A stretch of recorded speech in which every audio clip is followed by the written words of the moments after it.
Pendidikan adalah kunci untuk membangun masa depan yang lebih baik. Di Indonesia, sistem pendidikan nasional dirancang untuk memastikan setiap orang punya kesempatan belajar.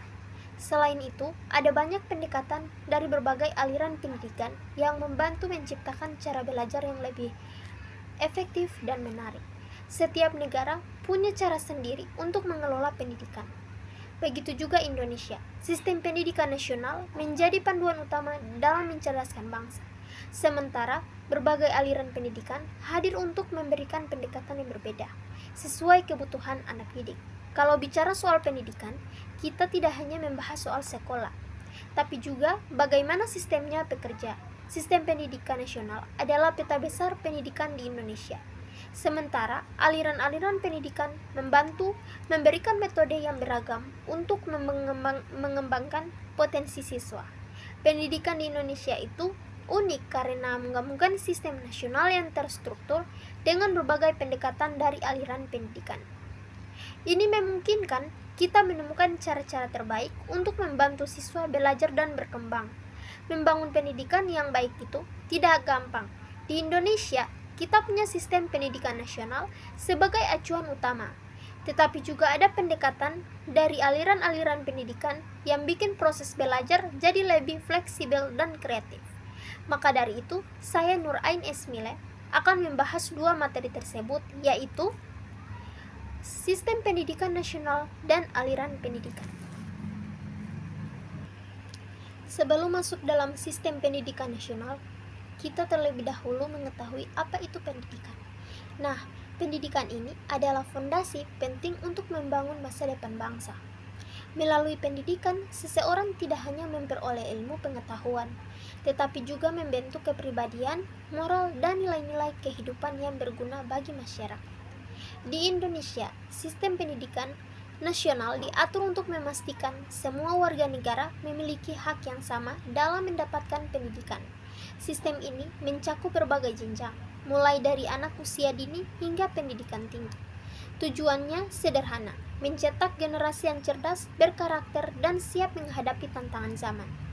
Namun, Indonesia menghadapi banyak tantangan dalam dunia pendidikan, seperti akses yang tidak merata, kualitas guru yang perlu ditingkatkan, hingga kebutuhan untuk mengikuti perkembangan teknologi dan globalisasi.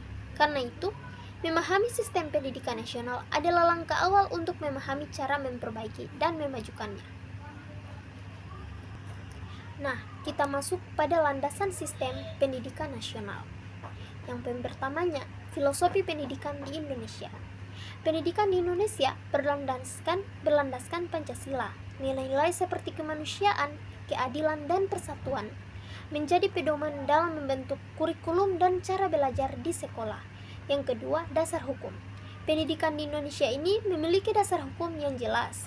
Di antaranya, Undang-Undang Dasar 1945 Pasal 31 yang menyatakan bahwa pendidikan adalah hak setiap warga negara dan pemerintah wajib menyelenggarakannya. Yang kedua, Undang-Undang Nomor 20 Tahun 2003 tentang Sistem Pendidikan Nasional, yang dimana mengatur semua tujuan, prinsip, dan pelaksanaan pendidikan di Indonesia.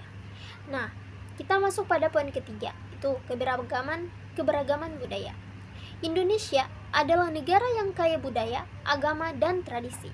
Sistem pendidikan nasional dirancang untuk menghormati dan melestarikan keanekaragaman ini, sambil mempersiapkan generasi muda menghadapi era global. Nah, sekarang kita masuk pada struktur pendidikan nasional. Yang pertama ada jenjang pendidikan. Pendidikan di Indonesia terdiri dari beberapa jenjang utama. Yang pertama, pendidikan anak usia dini, yaitu PAUD, menanamkan dasar-dasar pembelajaran pada usia dini 0 sampai 6 tahun. Kemudian pendidikan dasar. Nah, di sini kita akan menjadi dasar, itu SD, MI. Mulai dari 6 tahun dan SMP, MTS mulai dari 3 tahun. Pendidikan menengah. Nah, di sini kita akan beranjak dewasa, di mana kita akan menghadapi masa-masa remaja, yaitu SMA. Di mana kita akan menjalani kita akan menempuh beberapa tahun di SMA, yaitu 3 tahun. Dan kemudian pendidikan tinggi, diploma, sarjana, magister, hingga doktor. Nah, yang kedua, 3 jalur pendidikan. Nah, di pendidikan nasional ini dibagi ke dalam 3 jalur utama. Yang pertama, dalam bentuk formal, di mana sekolah atau perguruan tinggi. Yang kedua, non formal, kursus pelatihan atau bimbingan belajar. Kemudian 3, informal, pendidikan yang dilakukan di rumah, biasanya oleh keluarga atau lingkungan terdekat. Poin ketiga ini kita membahas tentang kurikulum pendidikan. Kurikulum adalah panduan tentang apa yang diajarkan di sekolah. Di Indonesia, kurikulum terus berkembang. Nah, yang pertama, kurikulum 2013, di mana menekankan bahwa pembelajaran berbasis kompetensi. Yang kedua, kurikulum Merdeka 2022, memberikan fleksibilitas bagi siswa untuk belajar sesuai minat dan bakat mereka. Nah, apakah kalian tahu apa tujuan dari pendidikan nasional ini? Nah, mari kita bahas tentang tujuan pendidikan nasional. Nah, tujuan pendidikan nasional ini mengembangkan potensi peserta didik agar menjadi manusia yang beriman, bertakwa, berakhlak mulia, sehat, berilmu, cakap, kreatif, mandiri, dan menjadi warga negara yang demokratis serta bertanggung jawab. Artinya, pendidikan di Indonesia tidak hanya bertujuan membuat siswa pintar secara akademis, tetapi juga membentuk kepribadian dan moral yang baik. Nah, apa kalian tahu apa komponen-komponen penting dalam sistem pendidikan nasional? Yaitu yang pertama, peserta didik. Siswa adalah pusat dari seluruh proses pendidikan. Sistem pendidikan dirancang untuk membantu mereka mengembangkan potensi terbaiknya. Yang kedua, guru. Guru memiliki peran penting sebagai pendidik, pengajar, dan pembimbing. Kualitas pendidikan sangat bergantung pada kompetensi guru. Yang ketiga, kurikulum. Kurikulum ini menentukan apa yang diajarkan di sekolah. Ia menjadi pedoman utama bagi guru dalam menyampaikan materi kepada siswa. Yang keempat, fasilitas pendidikan. Sarana dan prasarana seperti ruang kelas, laboratorium, perpustakaan, dan teknologi pembelajaran sangat memengaruhi kualitas proses belajar mengajar. Nah, yang kelima, kebijakan pemerintah. Pemerintah ini memiliki peran besar dalam memastikan pendidikan berjalan lancar, seperti melalui alokasi anggaran, kebijakan kurikulum, dan program pemerataan. Tantangan dalam sistem pendidikan ini ada memiliki beberapa tantangan, yaitu yang pertama, kesenjangan akses pendidikan, di mana tidak semua anak Indonesia memiliki akses yang sama ke pendidikan, terutama di daerah terpencil. Yang kedua, kualitas pendidikan yang belum merata. Sekolah di daerah perkotaan cenderung memiliki fasilitas dan guru yang lebih baik dibandingkan daerah perdesaan. Yang ketiga, kurangnya inovasi teknologi. Nah, beberapa sekolah itu masih sulit dalam mengintegrasikan teknologi dalam pembelajaran karena keterbatasan infrastruktur. Yang keempat, tantangan globalisasi. Pendidikan harus mempersiapkan siswa untuk bersaing secara global, baik dalam ilmu pengetahuan maupun keterampilan kerja. Nah, kalian tahu apa solusi dan inovasi dalam sistem pendidikan nasional ini? Nah, beberapa langkah inovatif yang dapat diambil untuk mengatasi tantangan tersebut adalah: yang pertama, kita harus meningkatkan teknologi dalam pendidikan. Dalam artian ini, pembelajaran daring dan aplikasi edukasi dapat menjadi solusi untuk menjangkau siswa di daerah terpencil. Yang kedua, pelatihan guru, di mana guru perlu diberikan pelatihan secara berkala agar selalu up to date dengan metode pembelajaran tertentu atau yang terbaru. Yang ketiga, meningkatkan anggaran pendidikan. Pemerintah perlu memastikan dana pendidikan digunakan untuk membangun fasilitas dan meningkatkan kesejahteraan guru. Mendorong kurikulum yang fleksibel. Nah, kurikulum Merdeka ini memberikan kebebasan kepada siswa untuk belajar sesuai minat mereka. Ini membuat pembelajaran menjadi lebih relevan dan menarik. Dan yang kelima, melibatkan komunitas lokal, di mana sekolah dapat bekerja sama dengan masyarakat setempat untuk menjaga menjaga nilai-nilai budaya lokal sekaligus meningkatkan relevansi pendidikan. Nah, kita ambil kesimpulannya teman-teman. Nah, di sistem pendidikan nasional ini, kunci utamanya untuk menciptakan masa depan yang cerah bagi Indonesia. Meskipun masih banyak tantangan yang harus dihadapi, upaya seperti pengembangan teknologi, peningkatan kompetensi guru, dan pembaruan kurikulum menjadi langkah penting menuju sistem pendidikan yang lebih baik. Dengan kerjasama antara guru pemerintah, masyarakat, dan siswa, pendidikan di Indonesia dapat terus berkembang dan menghasilkan generasi yang tidak hanya cerdas, tetapi juga berkarakter dan siap menghadapi tantangan dunia. Nah, itu materi pertama, dan sekarang kita akan masuk pada materi kedua, yaitu aliran pendidikan. Nah, kita akan melanjutkan materi yang kedua, yaitu aliran pendidikan. Aliran pendidikan, berbagai pendekatan dalam dunia pendidikan. Nah, pendidikan adalah bagian penting dalam kehidupan kita. Melalui pendidikan ini, kita tidak hanya memperoleh pengetahuan, tetapi juga membentuk kepribadian, keterampilan, dan cara berpikir kita. Untuk mencapai tujuan ini, ada berbagai cara atau pendekatan yang bisa digunakan dalam proses pendidikan. Setiap pendidikan ini disebut sebagai aliran pendidikan, yang berfokus pada cara yang berbeda dalam mengajar dan belajar. Berbagai aliran pendidikan yang berkembang di dunia memiliki pandangan yang berbeda tentang bagaimana pendidikan harus dijalankan. Beberapa aliran lebih menekankan penguasaan materi, sementara yang lain lebih mementingkan perkembangan kreativitas atau relevansi pendidikan dengan kehidupan nyata. Di Indonesia, meskipun banyak aliran pendidikan yang memengaruhi sistem pendidikan kita, penting untuk memahami setiap pendekatan ini menciptakan sistem yang lebih baik. Nah, dalam aliran pendidikan terdapat beberapa banyak aliran dalam pendidikan, yaitu yang pertama aliran tradisional. Apa sih itu aliran tradisional? Nah, aliran pendidikan tradisional biasanya lebih fokus pada pengajaran yang berbasis pada penghafalan dan penerimaan pengetahuan dari guru. Dalam aliran ini, peran guru sangat dominan, sementara siswa lebih banyak menerima informasi. Proses belajar seringkali dilakukan melalui ceramah dan latihan-latihan soal. Ciri-ciri aliran tradisional ini, yang pertama, meningkatkan hafalan dan penguasaan materi yang jelas. Yang kedua, guru sebagai pusat sumber ilmu. Yang ketiga, kurikulum yang kaku dan tidak fleksibel. Yang keempat, penilaian berfokus pada ujian atau tes. Nah, kelebihan dan kekurangan dari aliran ini bermanfaat untuk menanamkan dasar pengetahuan yang kuat, seperti membaca, menulis, dan berhitung. Namun aliran ini kurang menekankan kreativitas siswa dan berpikir kritis. Nah, yang kedua, aliran progresivisme. Apa sih aliran progresivisme itu? Nah, aliran progresivisme ini muncul sebagai reaksi terhadap aliran tradisional. Aliran ini dipelopori oleh John Dewey yang percaya bahwa pendidikan harus sesuai dengan kehidupan sehari-hari siswa dan membantu mereka berkembang sebagai individu.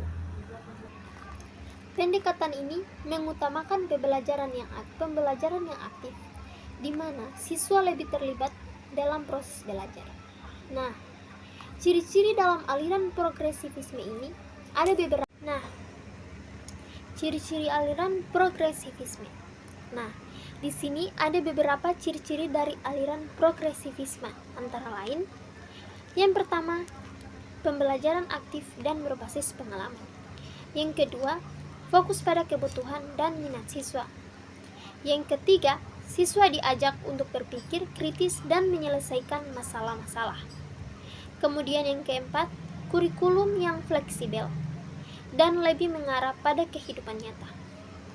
Jika kita ingin tahu apa sih kelebihan dan kekurangannya, nah kita bisa mengetahui bahwa kelebihan dari aliran ini adalah mendorong siswa untuk berpikir kritis dan kreatif.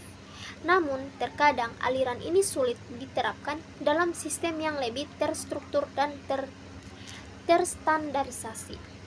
Nah, yang ketiga, aliran esensialisme. Apa sih itu aliran esensialisme? Nah, esensialisme berfokus pada pengajaran pengetahuan dasar yang dianggap esensial atau penting untuk kehidupan setiap individu. Aliran ini percaya bahwa ada materi tertentu yang harus dikuasai oleh semua siswa, seperti matematika, bahasa, dan ilmu pengetahuan dasar.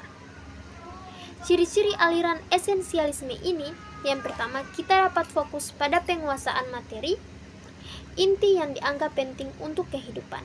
Yang kedua, kurikulum yang lebih terstruktur dan standar. Yang ketiga, peran guru sebagai pemberi pengetahuan utama. Dan yang terakhir, menekankan bahwa disiplin dan ketertiban dalam pembelajaran. Nah, kelebihan dan kekurangan aliran ini baik untuk menciptakan dasar pengetahuan yang kuat bagi siswa. Namun, kadang-kadang aliran ini bisa terasa kaku dan kurang memberi ruang bagi kreativitas siswa. Baik, yang berikut aliran perennialisme. Apa sih aliran perennialisme itu? Nah, aliran perennialisme adalah aliran yang lebih mengutamakan pengembangan kemampuan berpikir kritis dan moral. Aliran ini percaya bahwa pendidikan harus mencakup sebanyak-banyaknya karya-karya klasik yang memiliki nilai abadi seperti sastra dan filsafat untuk membentuk karakter siswa.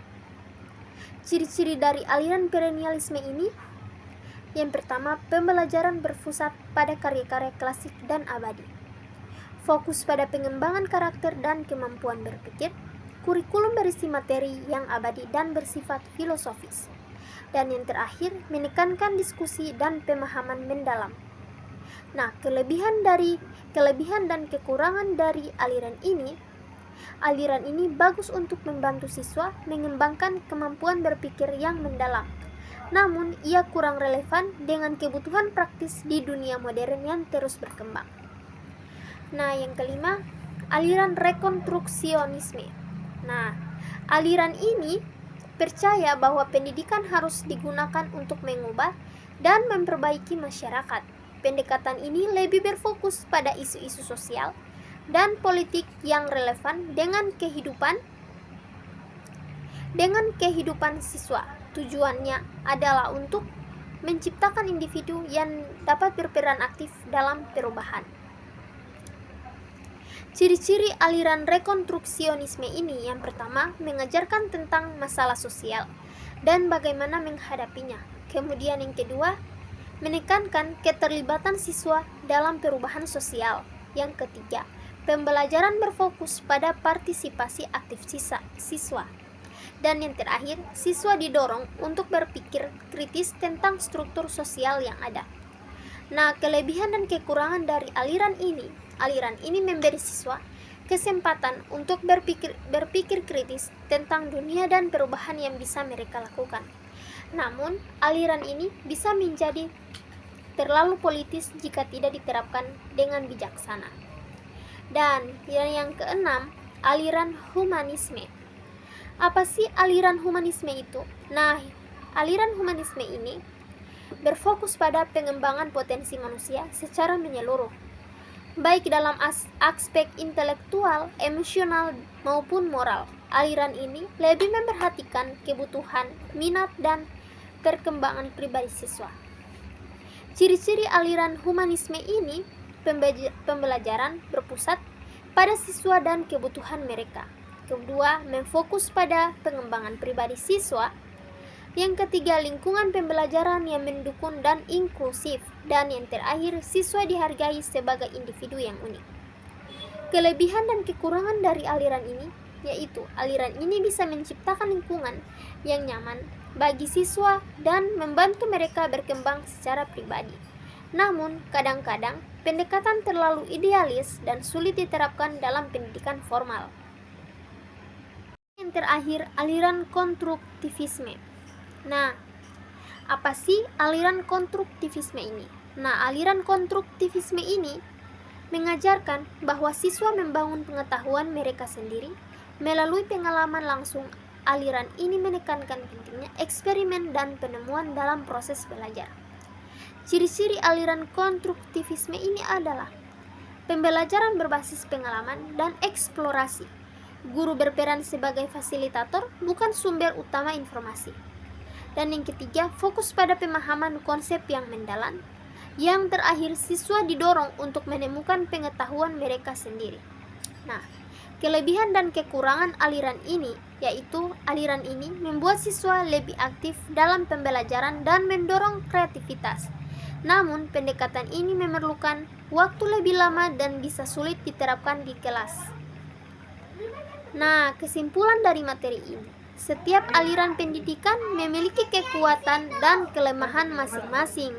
Sebagian besar, sistem pendidikan modern mencoba untuk menggabungkan berbagai elemen dari beberapa aliran untuk menciptakan pendekatan yang lebih seimbang dan efektif. Di Indonesia, meskipun aliran tradisional dan esensialisme masih dominan, prinsip-prinsip dari aliran progresivisme, konstruktivisme, dan humanisme mulai diterapkan untuk membuat pendidikan lebih relevan dengan kebutuhan zaman. Dengan memahami berbagai aliran pendidikan ini, kita bisa melihat betapa pentingnya memilih pendekatan yang tepat untuk mendukung perkembangan siswa sesuai dengan kebutuhan mereka. Pendidikan yang baik tidak hanya memberikan pengetahuan, tetapi juga membentuk karakter dan keterampilan yang dibutuhkan untuk kehidupan di dunia yang terus berubah. Baik, itu saja materi dari saya, yaitu Sistem Pendidikan Nasional dan Aliran Pendidikan. Baik, saya Nur Ain Esmile pamit undur diri. Maaf jika ada kata yang salah. Wassalamualaikum warahmatullahi wabarakatuh.